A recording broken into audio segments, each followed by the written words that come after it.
Qu'est-ce que tu préfères en café? Non, je bois du café à Asia seulement. Bonjour Mehmet. Bonjour Emile.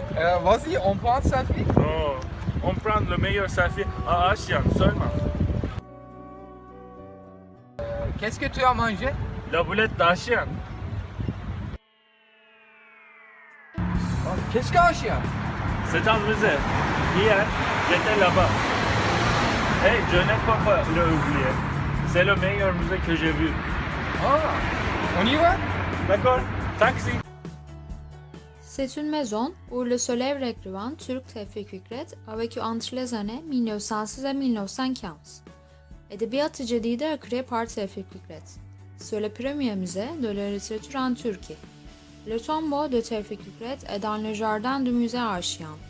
À la maison, rien n'a changé. Le salon qui est dans le rez-de-chaussée est pour le visiteur. Il y a des décorations sur le plafond.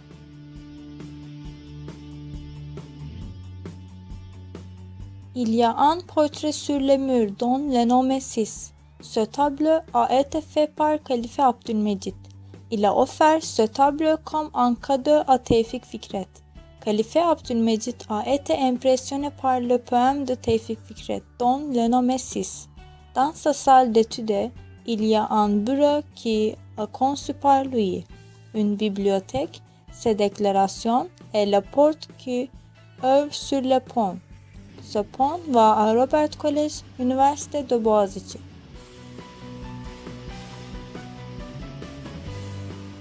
Le musée d'Aşyan se trouve à Aşyan à Beşiktaş. Le musée est dans un endroit très central. Il est ouvert de 9 à 16 heures tous les jours, sauf le lundi.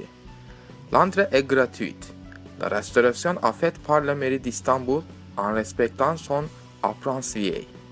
Pour aller au musée, on peut prendre ce bus différent de l'université Galatasaray est situé. Cela prend 20 minutes pour y arriver. Selon nous, les gens ne connaissent pas très bien Tevfik Fikret. Les gens le connaissent juste comme un écrivain, mais il adore plutôt peindre des tableaux.